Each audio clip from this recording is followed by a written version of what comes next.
This is Tyrese Halliburton, and you're listening to Setting the Pace. What's up, Pacer Nation? Welcome back to another episode here of your go-to Pacers podcast, Setting the Pace, and we are still riding high on that cloud of the Kelly Oubre Jr. signing, and here to talk with me about it is a man that has a little pep in his step. After watching Toy Story 5, it is Michael J. Facci. Facci, how's it going? Oof, man, did a small piece of me die not being able to be on the pod yesterday when we actually had real news to talk about. Kelly Oubre Jr., the sweepstakes is over. All right, we got our guy. It's someone you and I had brought up, hoped for, felt it was a good fit, and I really do like the fit. I felt the money was fine. I just feel like overall, this is someone that I'm really excited about this pairing. And I think given who Indiana was interested in, the position of need, I think they got one of the better guys that they could sign without breaking the bank for it. All right, what do you think about the fact that he will be 31 in December? Okay. And he's a little bit older, but do you think he's still got quite a bit of ball left in him, or do you think these next 2 years are probably the window for his, I guess you could say, peak? Yeah, this is definitely the window for that. Like, this might not be like peak Kelly Oubre, but like I was looking at it and Pacers post up. They had posted this out yesterday. Kelly Oubre Jr. finished in the 90th and 93rd percentile in perimeter isolation defense over the last 2 seasons. Yeah. So we've talked about, hey, 3 and D. Like, yeah, definitely. Like, this is a guy who's going to go hard. He's going to play hard. He's someone that could give you, say, 14 or so points per game off the bench. I feel like that's kind of what Indiana needs right now. They didn't need to sell the farm for someone. They didn't need to use the full mid-level on someone. They got really good value for Kelly Oubre. No, it's not like a home run type of thing, but I think this is hitting a double, I would say, in free agency. All right, I want to ask you this because, I haven't got into the weeds on like why Kelly Oubre was the right guy. I feel like everything was like a blur last night from what I talked about with Casey. I don't even remember what I said. So if I'm repeating myself to the listeners, I do apologize. But one thing that I know I did not bring up was the three-point shooting last year was a career high at 36%. Now, do we think he's going to be able to, sustain that level of three-point shooting? I don't know, Fudge, but what I am encouraged by, last season, 46.3% on corner threes. That's awesome. That's awesome. Here's what I will say. Like, you could talk about, like, Philly, good team. Do they have a Halliburton? No, they don't. Tyrese Halliburton is a guy that, like, we've talked about the Halliburton effect. Look at the Pacers' three-point shooting last year. Good shooters shooting poorly. Like an Aaron Nesmith, whose three-point percentage absolutely fell off a cliff. Obi Toppin, plenty of other guys that you went, oh, man, I don't get it. Like, these are good shooters, but they're not getting the same looks. Halliburton is going to get Kelly Oubre good looks. Now you're talking about shooting over 46% in corner threes. That's going to be lethal with Halliburton. Now that becomes like an actual sniper in the corner where I don't want to put a number on it, but it just feels like that's going to be something where I'm keeping my eyes on that Kelly Oubre corner three ball right now. Yeah, it's really interesting because he's shot really good a couple of seasons from the corner three. Obviously, 46.3 is a career high. His last year in Charlotte, he shot 41% from the corner three. Okay. And the only year he played with Golden State, who I kind of feel like at that time, like that team a little bit, I don't know if Steph was hurt that year or not, but that offense is probably the closest to the Pacers style. He shot 38.6% from the corner three. So I just think that it's something that he can continue to get better at. I mean, we've seen players like a Vince Carter, right, really develop a three-point shot as they got later into their careers. And we know that Oubre is this ultra athletic guy that can drive, and this guy likes to dunk on people. I don't know if you saw this or not, but there is a video from when he was on the Phoenix Suns, and he dunked on Ivica Zubac. It's pretty nasty. It's pretty gross. And I was like, whoa, they got to talk about this because I'm sure like that's a poster that Oubre would love to have up in his house, and maybe Zoo can sign it for him now that they're teammates. But I just think that with how the Pacers have developed three-point shooters with Coach Jenny Busick and Rick Carlisle as well, there's a good chance that he does kind of sustain that three-point shooting. I think that there's something to be had there with it, and I think I'm encouraged by what we've seen at times from different spots on the court where he can shoot. Yeah, definitely. I mean, I'm looking at some of his numbers now, and he's had years where he's had higher volume, shooting over 7 threes a game and things of that sort. But I feel like, in the right number, keeping it around 5 attempts per game, I do think that his 3-point percentage could be somewhere around 37 or so, which would be a career high. So I would imagine from a field goal percentage standpoint, should probably see an uptick because he's not going to be looked at as like a top scoring option on the team. He's going to have good playmakers around him that can also score. But also, like, even the 14 points per game last year, that was actually kind of like the lowest that he's had in the last 7 or so years. Like, this is a guy who consistently had been between about 15 to 20 points per game. So I don't think he needs to take on that same sort of role, but like, it becomes kind of hard to find a player of his caliber at his position in free agency. And I think that for Indiana, I'm glad this worked out, because if you weren't going to get Kelly Oubre, I don't necessarily know where you were going to turn.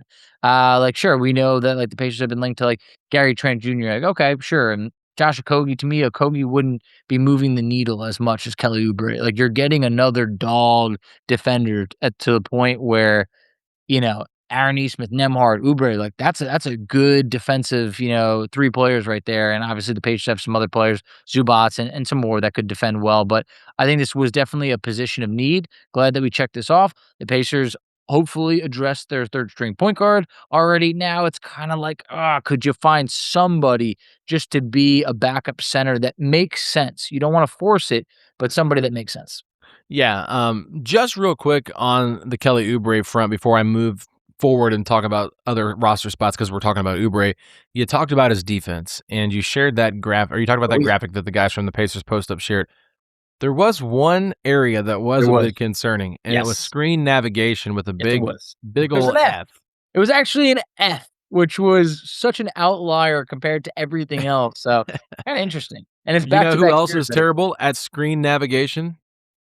Benedict Mathurin. Yes, that is definitely valid. Mm-hmm. So, honestly, like the tsunami poppy Kelly Oubre Jr. himself is 6'8". He's bigger than Mathurin. He is.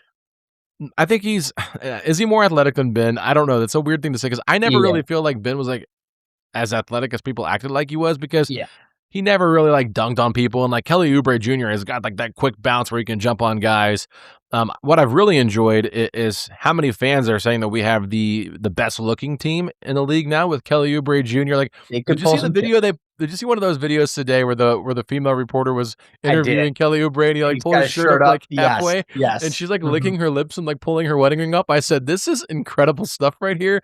You got Tyrese Halliburton sharing the picture yesterday after the signing was reported of Oubre in a Pacers practice jersey during the 2015 draft workout. So honestly, I'm just enjoying all of the stuff. I mean, social media is just a beautiful place when things like this happen. But overall, I think that the screen navigation has got to be a little bit better from Kelly Oubre Jr. And honestly, like the good thing though about Oubre, I like that he is a solid rebounding player for his position. 5 to 6 boards, like the last couple of years. It's like 7 years, basically. I mean, the last 5 to 7 years. So that's been awesome to see. I feel like that's real. I feel like that's something that you can count on.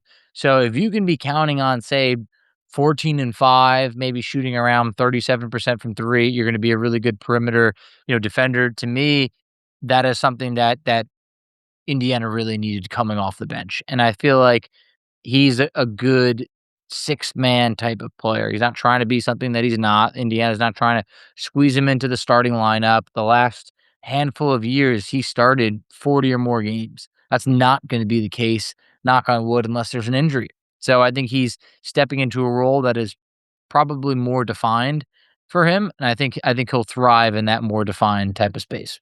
Okay, so now we can move forward with the conversation you were saying about, well, let's see if we can find a backup center for this team. And, I did my best yesterday on the podcast to kind of like lay it all out, and I was kind of doing it on the fly as I was like putting the numbers together. I feel like it made a little bit more sense today. I wrote about it on Pacers on SI. It's a great article. Outlined it very clearly. If you haven't, definitely check it out. You're going to want to temper your expectations a little bit. Let's put it that way. Yeah, so what I'll do is I'll go ahead and link it into the podcast notes here. If you guys are watching this on YouTube, or if you're looking at this through the audio side of things, I will have a link to that article. If you don't usually read my stuff, that's fine. I mean, I get it. What I will say is it's easier to kind of lay things out in written words, because you can kind of backspace and rewrite it or make sure it makes sense and double check yourself a few different times versus just talking here on a podcast. But The Pacers do have options to create space still. They could waive Quenton Jackson. They could waive Micah Potter, but they also could trade one of Ben Shepherd or Jarris Walker to give themselves more space underneath that first apron. But when we say they're hard capped, I don't know if people understand what that means. It's like they cannot exceed $1.6 million of that space they have currently right now after this agreed to deal with Kelly Oubre Jr., unless there's something funky with this contract that we do not know about that could give them more space. What I will say, though, is what's fascinating to me is how many people are like, they can just go into the second apron and they should make another signing. It's like, that is illegal to do. I mean, I've seen Twitter comments saying they should do this, they should do that. It's just not legal to do. They cannot spend more than $1.6 million. You cannot bring anybody in at that point that has any experience in the NBA. It has to be a zero experience player that is signed to that minimum contract at $1.35 million. That's all they can afford right now. Yep. So if they don't want to do that, they're going to have to waive one of Quenton Jackson or Micah Potter to make space, or trade a Jarris Walker to potentially open up space. And I guess my question for you is, like, when you look at trading one of Shepherd or Walker, they're both going to be they're both expiring contracts this season. We don't know what their long-term fit is here with this team, but we also know that it's kind of wild to pay a player a decent amount of money in their fourth year in the league if they're not even going to be a part of the 10-man rotation. I know. And that's also the valid point is, like, do you really want to trade a Ben Shepherd just to be able to roster someone who's literally not going to contribute more than Ben Shepherd? So, like, I think that's really the type of question right there. Is I don't think it makes sense to trade Ben Shepherd in any scenario, because you're not going to get good value back. Like, you're not going to get equal value. I think if you traded Ben Shepherd, the goal is to financially save money. So therefore, you're not going to be, most likely, you're not going to get a player back. And if you are, you're going to get one who's like significantly cheaper or worse. So in my opinion, then it becomes, you narrow it down to either Jarris, cutting Q, or cutting Potter. And I feel like, unfortunately, at Quenton Jackson's position, there are some there's other players that I think could probably contribute a little bit more. It starts to get a little bit tough to know, like, what center is out there that you could sign that is going to then be able to contribute more than Micah Potter, because you're talking about a minimum center. So it's definitely a tough situation. So I think that it probably comes down between cutting either Potter or cutting Quenton Jackson. I know they have a small guarantee on Quenton Jackson. It's somewhat close to like $270,000. Yeah, Sorry. 1,000. Big difference. That'd be the worst contract ever to cut. But I just feel like in this scenario for Q, look, we like Q. We do. But, like, oh, man, I think everybody would kind of, like, understand but feel for him if he was potentially waived. Yeah, I think the obvious cut is Micah Potter, because it is non-guaranteed. It would get you about $4.4 million below the first apron. Someone at his position. So it's like, yeah, that's and it's the like, thing. You're not going to cut Q, keep Potter, and then sign another center. Like, I just don't see that happening. Yeah, no, I mean, the reason why you could make the case that it makes sense to cut a guy like Jarris Walker is because you want to maybe get two players on the roster for one. To cut him. I'm not saying cut him. I'm saying trading him somewhere else, right? Yeah. Like, I'll just throw this name out there because it's been linked to the Pacers. Like, okay, Josh Okogie, right?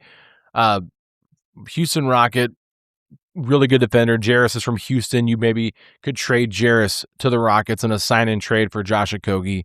I don't even know if that works legally, but we'll just play along with it like it does. I don't know how all the numbers work. I don't even know what the Rockets have done. I think they signed Marcus Smart, and they signed, while we were recording this, Tyrese. Yeah, that doesn't matter to me as much. I'm more talking about, like, where they've used their money. I think they already used it all up on players, but just for kicks and giggles, we'll just throw this out there. It's probably not legal, but we'll just say it. Josh Okogie's contract for Jarris Walker, whatever. Make that deal happen. The Pacers could then open up a roster spot. I think the one that makes the most sense is like Chicago, because they have traded player exceptions. The same with New Orleans. Like, they've got a traded player exception of Kelly Olynyk that you could trade a Jarris Walker into and not take anything back. Or if you wanted to take something back, I've thrown out Yves Missi just because it's a name that we've talked about. The Knicks are going after him, but he's not available according to the reports from Chris Haynes. So either way, they could trade Jarris Walker and then still have enough money underneath the first apron to go sign two players, two minimum contracts. And that could be a Josh Okogie and somebody like an Andre Drummond, right? And Would you feel better about your depth at that point? Sure, but then you got 4 centers you're rostering, so that doesn't really make sense either. So it would make more sense just to cut Potter, give yourselves the max veteran minimum you can offer, because a player at 10 plus years for a vet minimum is required to make $3.8-ish million. It's 3.89, something around that. So that would get you about 500,000 away from the first apron. You're also including unlikely bonuses for Obi Toppin involved in all. It's a lot of stupid numbers, Foch. Like, it's just annoying. But at the end of the day, if you cut Potter, you could bring in on Andre Drummond. And I think anybody that's watched Andre Drummond in his career would say that's an upgrade. And I think Andre Drummond is an upgrade over somebody like a Jay Huff. I would have personally liked the Marvin Bagley signing if they would have gone and got him on the minimum, but Denver already took care of that. You already talked about, what about Vucevic on a minimum? Yeah, Back with to the Magic. Orlando. Oh my God. If you told me the Pacers added Kelly Oubre and Vucevic, I would say, wow, they just shored up their depth. Yeah. Like, to me, I'm not as in love with Vooch, but I do get the I get the point. Yeah, it's on a minimum contract. A former All-Star on a minimum contract who can, stretch the floor. Like, that would have been a really solid signing. The Magic, very interesting. Just truly running it back. Like, bringing, Vucevic back from the past. Bringing Jonathan Isaac back, Javon Carter, like, just this is a team that underperformed, and now they're just like, you know what? We just wanna do it again. But for the Pacers, I do think that it would be a big shame to trade Jarris just to, like, truly just to get him off the books, just to be able to sign 2 minimum players, but they have to fill out this roster. And that's where it's, like, a tough situation with Johnny Furphy being hurt and that you're already thin. You gotta do something. Micah Potter, I think, gives you enough of that wiggle room. I think it's gotta be down between Quenton Jackson, Micah Potter. If you're, like I said before, if you're gonna be looking to address the center position, it makes the most sense to be able to cut Potter because you're not gonna carry, 4 centers. We've already been there. It's not a great move when you do that. But Potter's not bad. That's the problem is like, whoever you bring in, is that person gonna be better than Micah Potter? I was just about to ask you that. I was going to go through some names. I'm going to go through some names, and I want you to tell me if you think you'd rather have Micah Potter or this player. Okay? Yeah. Available free agents still, according to Spot Track, at the center I'm already spot. scared, to be honest. I'm, like, shaking a little bit because it's like, how bad are some of these names? All right. I think some of them are okay. We'll start with Kevon Looney. Kevon Looney was all right, like, 5+ years ago. Like, he could rebound like this, but it's like, I don't know if I'd go 5 years ago, maybe like 3 years ago. Yeah, sure, whatever it is. We'll split the difference, say 4 years ago. But, like, he's been a solid rebounder in this league. So it's not bad, but it's probably comparable. I would say that Micah Potter has a much higher offensive upside.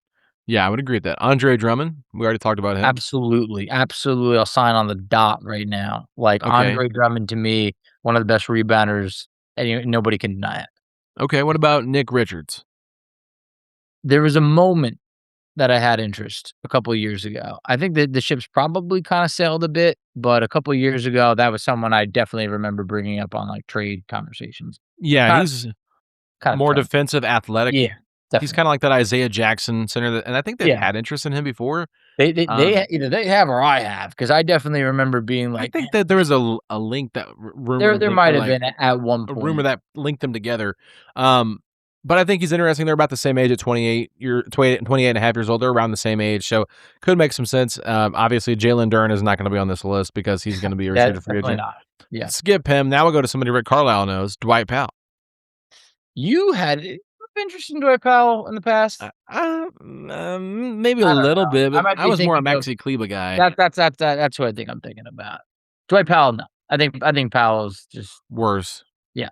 What about Kevin Love? I just don't think he can contribute anymore like that. Your silence there was like, It was enough. It was enough because it's like you remember Kevin Love's body of work, but Kevin Love at 37 years old, turning 38, like, I just don't think he's going to be able to do it. Okay. Bismack Biyombo with the Spurs. I can't go there. He always finds a way to make it back in the league, which is always impressive. He's always out of the league and then gets, signed at some point, but no.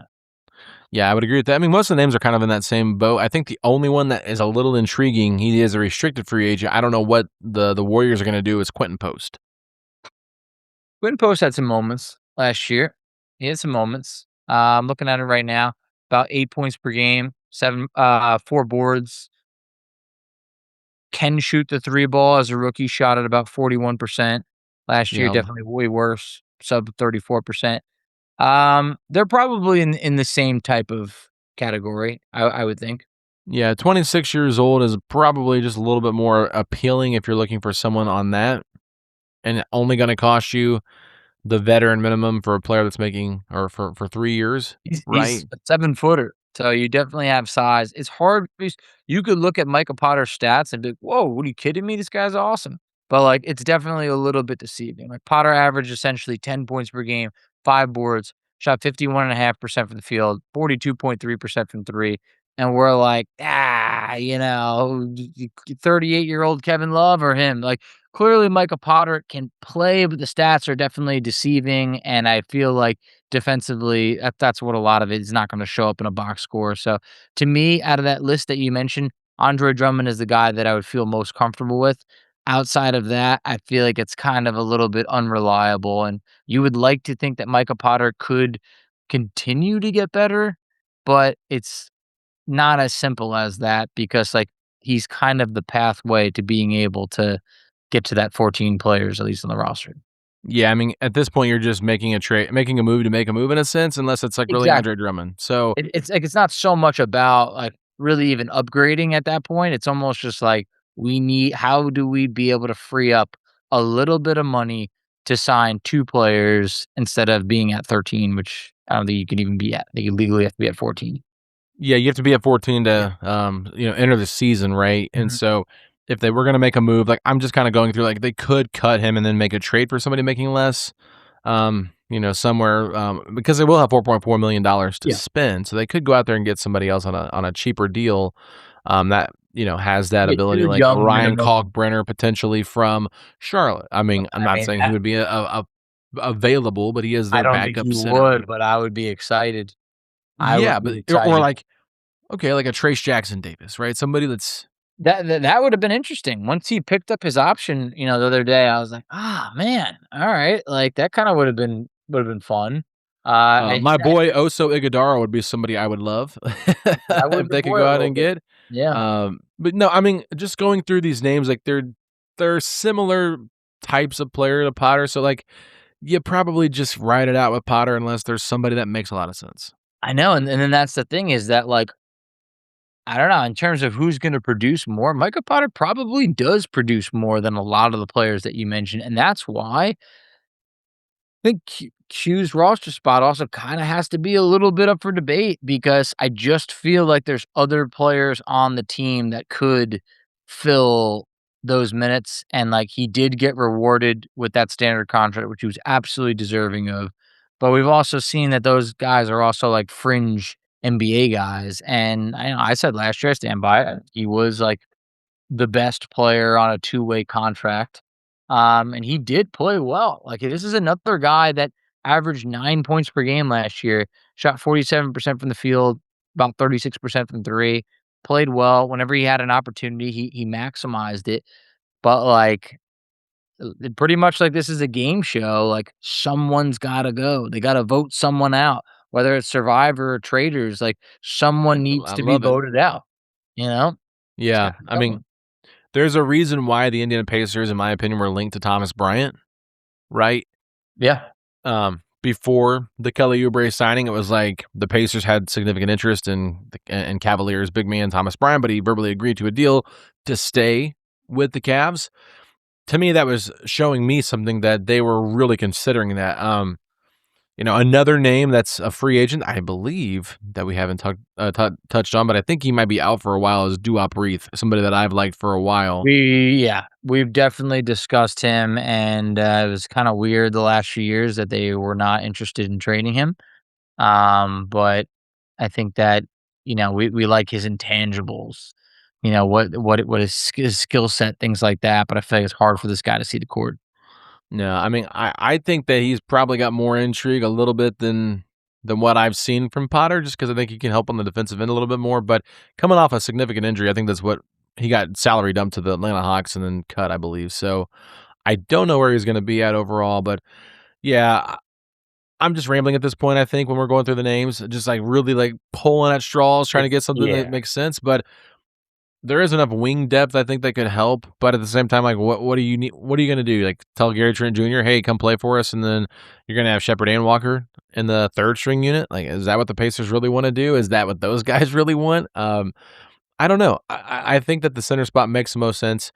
Trading for a center probably makes a little more sense than maybe going out there and trying to sign a free agent unless it is Andre Drummond. That's the only thing I'll say. And then overall, I think a 14-man roster with 3 experienced players in the two-way spots. I mean, you want to say experience with Braden Smith more as an experienced college player, but if you bring Jalen Slauson back and then you make the decision between Ethan Thompson and Talon Peter, I mean, that should give you enough depth if you are going through injuries and things like that. But at the end of the day, I like where the Pacers roster looks. I think it looks a lot better with Kelly Oubre on it than not. It does.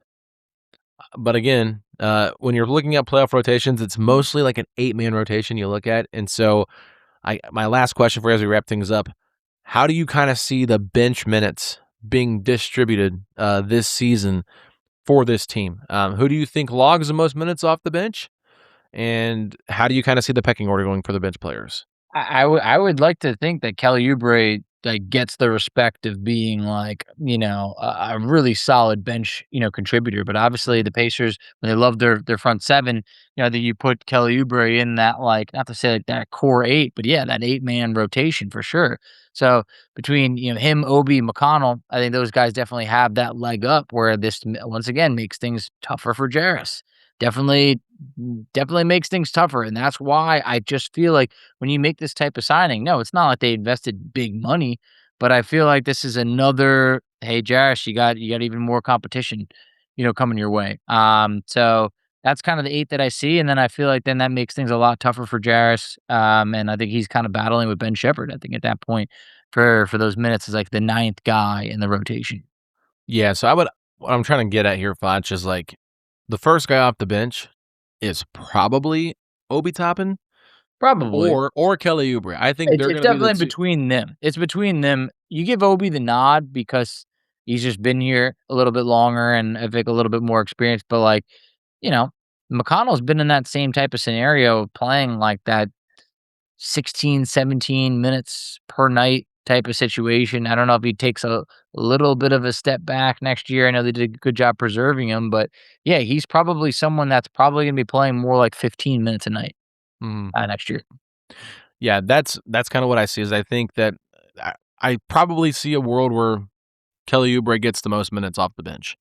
That's kind of what I see it as. Is there's no knock on like, hey, Jarris has been here longer, but like that's not how this works. It's not about like a merit of like, oh, you've been here, you're more senior. It's like who's got a little bit more like Kelly Oubre coming in here is a very good 6-man. Like what I said earlier in this episode is he's been starting about 50% of his games for pretty much his entire career. Like the last handful of years. For us, he's coming in, you are coming off the bench. And to me, that makes him more of your 6th man. He's like between the 6th or the 7th guy. And I think that right now, early on, Obi could probably have that leg up just with familiarity in the offense and all that. But I think at some point, Kelly might be that go-to scorer off the bench. Yeah, go-to scorer and someone that they rely on to play like, oh, Nembhard gets 2 quick fouls. Who's out of the game? Who's in? Kelly Oubre. And Neesmith picks up 2 quick fouls. Who's in the game? Kelly Oubre. Now, Kelly Oubre does pick up a lot of fouls. Just somebody that can foul a lot or gets himself in bad spots, but still, that's 18 fouls on the wing right there that you're probably going to be relying on a night-to-night basis. Then you throw in Walker and or Shepherd, who's going to play the other wing with this group. So, I mean, it's going to really be a battle once again between Shepherd and Walker for who's going to get the 9th man spots, I guess you could say. We're all probably going to assume that Huff is at least the backup 5 to start out the year with Potter as the 3rd string center, kind of in that Tony Bradley role. And maybe he'll get a little bit more opportunity. Maybe you see like, things aren't working out too great with Huff. Let's go with Potter, see what he has. Or maybe they do go a little bit smaller, but I don't see them playing a ton of small ball in the regular season with Toppin Walker, Oubre, Shepard, and McConnell kind of as like they're like backup five. I think it's an interesting group, don't get me wrong, but that's kind of where I envision it. So yeah, I mean, I think you got to really monitor McConnell's minutes. Don't want to extend him much more than he already does because he is an older player. And then from there, I don't think you want to play Huff too much either, just because we saw when you play Huff 30 minutes a game, how awful that can be. But maybe 10 to 12 minutes, play Zoo the rest. That might be a better recipe for success. I think it could be. I think that right now, where we're at, Pacers are going to look for like a minimum contract type of situation. I think that they're going to have to get a little bit crafty with this. But for those of you still expecting a big trade, I know there's always the parties that are saying consolidation trade. Like, I don't think it's going to be that type of consolidation that you're looking for.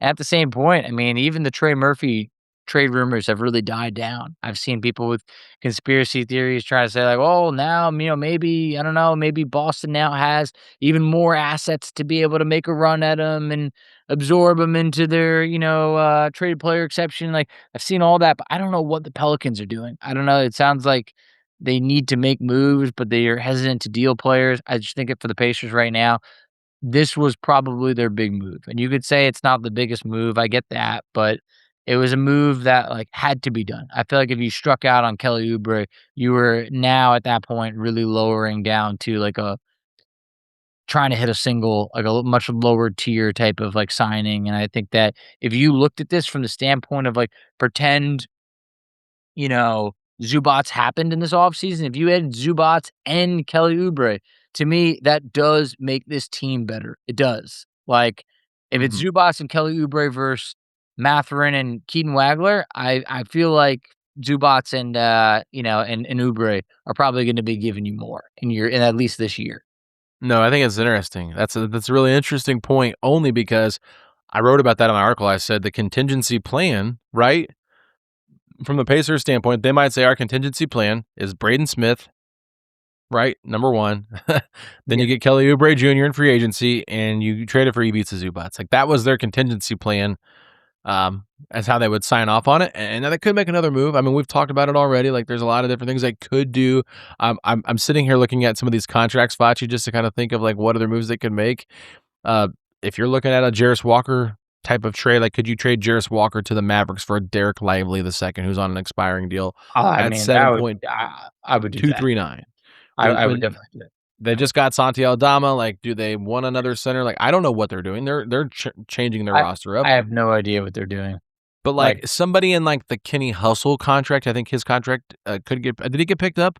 He did. He's going back to the Thunder for like $5 million. So essentially, they cut him, saved like $2 million, but in bigger picture, they saved a lot more than that. They're probably still going to make another move just because they're a second apron team, I believe, so they could do that.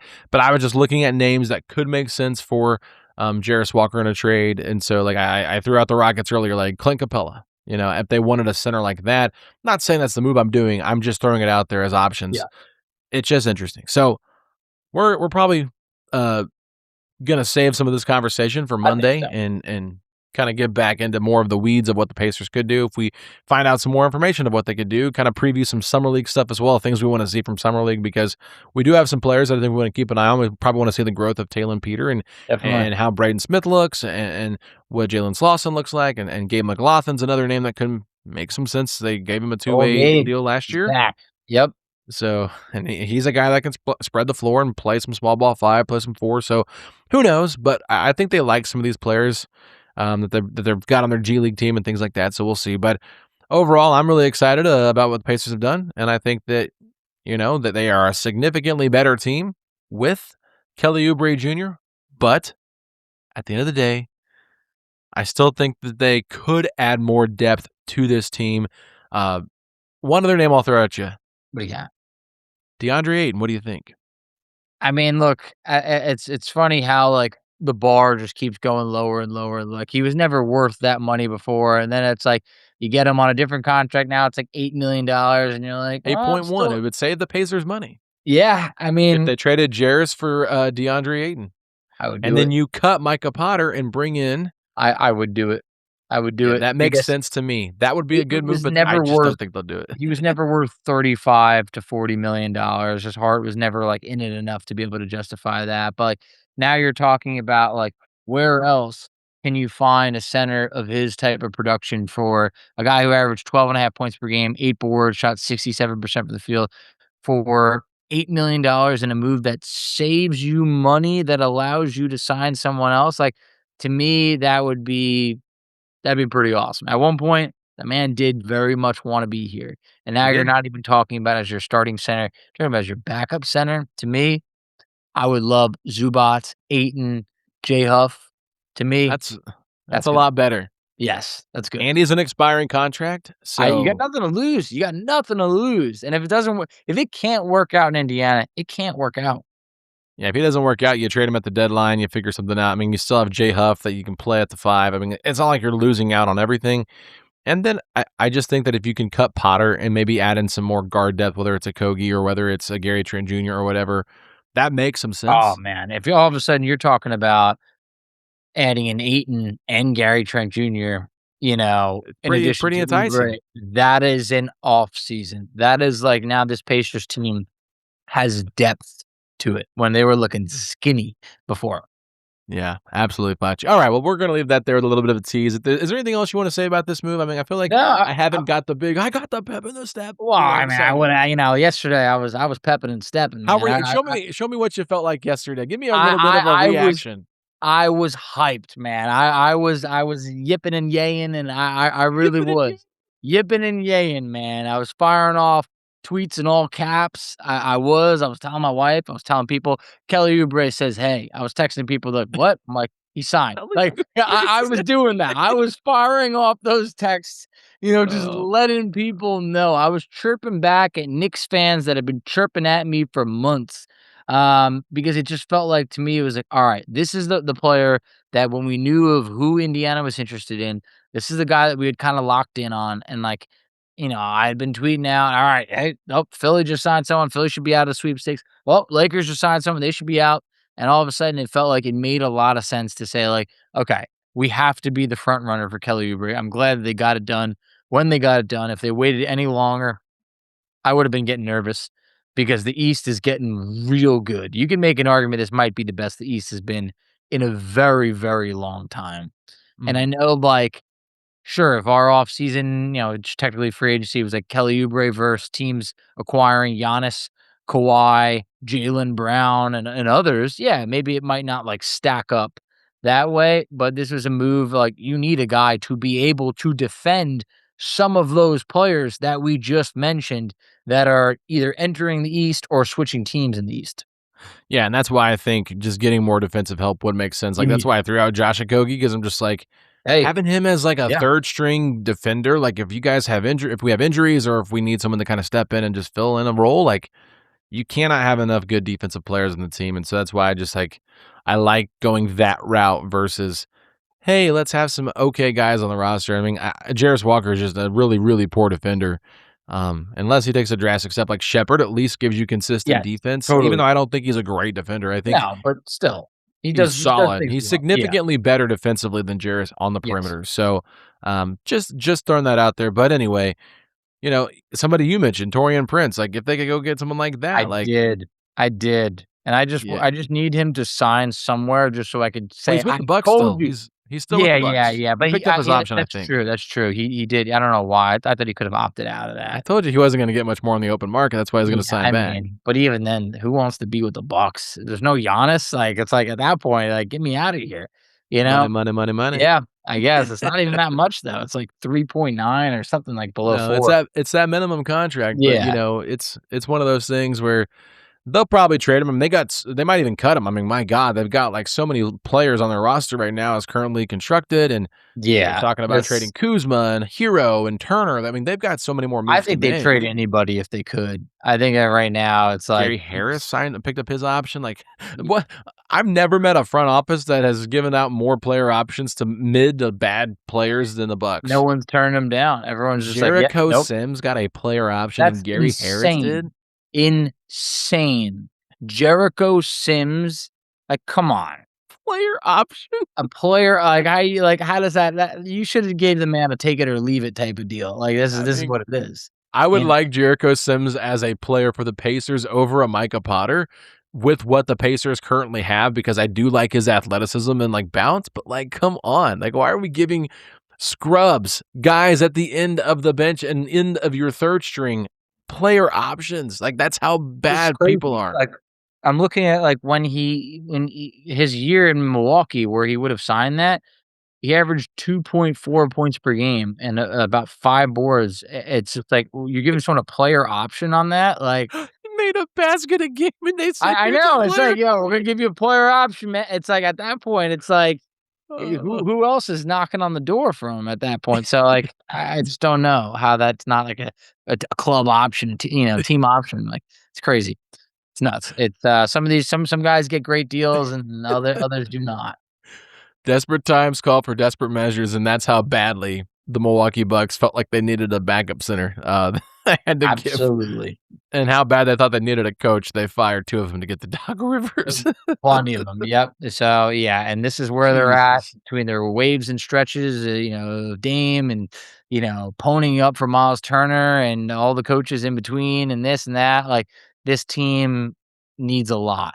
They need a lot, and I think that like everybody knows they're desperate. And I think it's going to take some time to trade some of these players. I think they'll be like that team that is like honestly terrible next year and just trades a lot of players at the deadline. Like Absolutely. where it's a wholesale fire sale, whatever phrase people want to use. Just take them. We got 2-for-1 specials.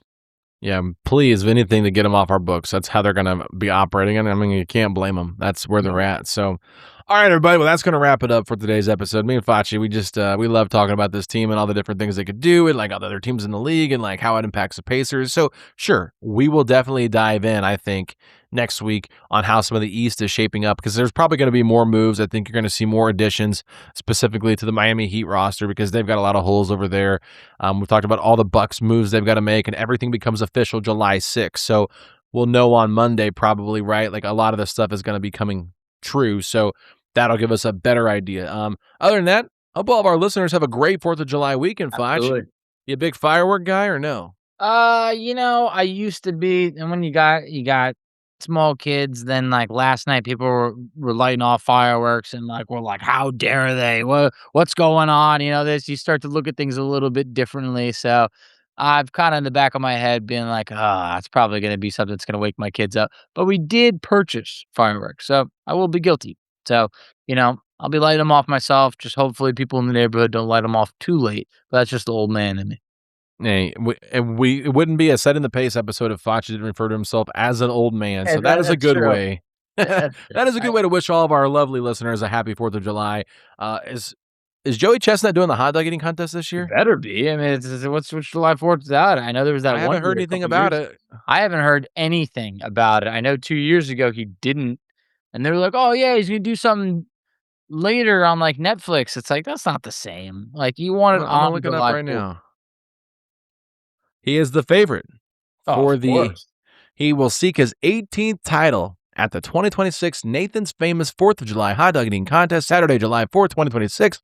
The event takes place at the original Nathan's location on Coney Island in Brooklyn, New York. Bocce's backyard, right? Yeah. Hey, I mean, there's New York. I don't go to Brooklyn much, but 70.5 hot dogs and buns to win the 2025 event. Sickening. Absolutely 70.5. sickening. I'm old enough to remember when Kobayashi took him down.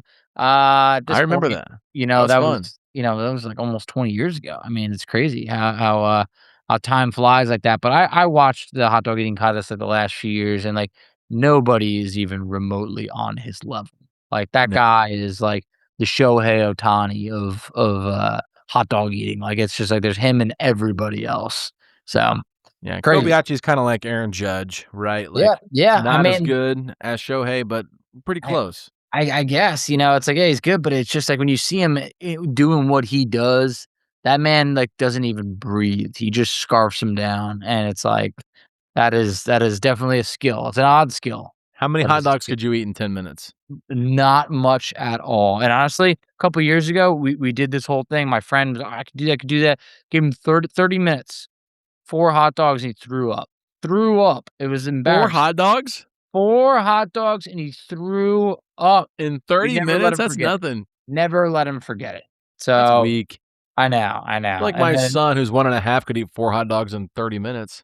my wife was convinced she could do. I'm like, babe, you're not entering a hot dog eating contest. I'm like, we're not doing this right now. But yeah, 4 dogs and throwing up. It was a really bad showing. It was embarrassing.